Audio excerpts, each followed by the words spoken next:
You ever walk past one of those big, grand buildings with columns and just think, wow, that looks really Greek? Well, today we're going to pull back the curtain on exactly why that is. We're breaking down the 3 pillars of Greek architecture that have, believe it or not, shaped our cities for centuries. Let's get right into it. I mean, really, think about it for a second. You see a building like the Parthenon, and you just know where that inspiration comes from. But why? What is it? What are the specific design rules that give it that iconic, that timeless look and feel?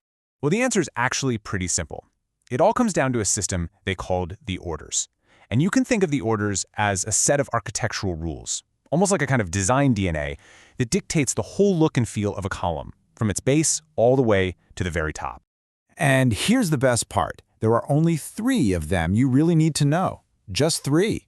3 distinct styles that tell this amazing story of how architecture evolved from simple, raw power to super intricate, over-the-top beauty. So first up, we've got the Doric order. This is the OG, the granddaddy of them all. Seriously? If Greek architecture were a rock band, the Doric column would be the powerful, no-nonsense drummer just laying down that solid, heavy beat.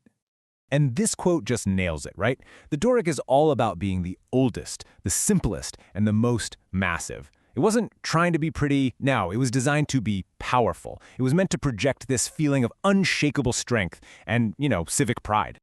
So, here's your cheat sheet for spotting a Doric column out in the wild. You're looking for something that just feels solid, almost imposing, with a really simple, unadorned top. It's the kind of architecture that just says, hey, I am here, and I'm not going anywhere. Okay, but, pure power wasn't enough forever. As Greek culture started to really flourish, they began to experiment. They wanted to add a little elegance to the whole equation. And that right there brings us to our second order, the Ionic. Now, before we see it, let's learn the one word you need to know for this one, volutes. These are these really cool, distinctive scroll-like shapes that are the absolute dead giveaway for the Ionic style. Just picture 2 big swirls at the top of the column. And there you go. See, those elegant scrolls, the volutes, that's the telltale sign. It's a total shift from that brute strength of the Doric to something way more refined, more graceful. You'd often see these on smaller buildings, places for learning or the arts, where that little touch of elegance really, really works. So let's put them side by side real quick. On one hand, you've got the Doric, simple, massive, powerful. And on the other, the Ionic. It's more slender, way more elegant, and it's all about those decorative scrolls. You can really start to see the progression, right? But the story doesn't stop with elegance. Oh no, the Greeks decided to just go for broke, to create something that was truly spectacular. And that brings us to the grand finale, the most decorative of them all, the Corinthian order. This quote tells you everything you need to know. The Corinthian is just more. It's the most decorative of the 3. Its top isn't just a plain block or a couple of scrolls. It's this incredibly intricate, beautiful carving of what are called acanthus leaves. So, when you see a column with what looks like an explosion of carved leaves at the top, that's your Corinthian. It's the most extravagant, the most detailed, it's the showstopper of the 3 orders. It was basically a way to scream wealth and sophistication. Okay, so we've met the whole family. Now let's do this. Let's put them all in a lineup, see how they stack up right next to each other. This is where it's all going to click into place. Right, this chart is basically the ultimate cheat sheet. You've got the Doric, which is all about that simple, massive, powerful look.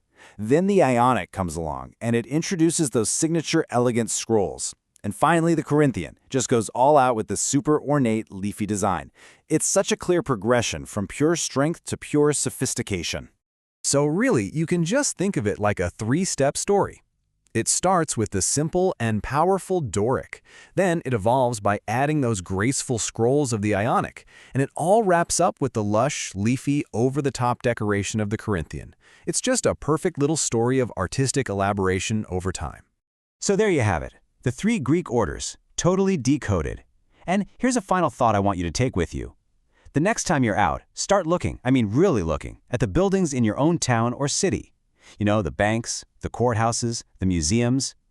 Now that you know the difference, which of these ancient orders do you see hiding in plain sight?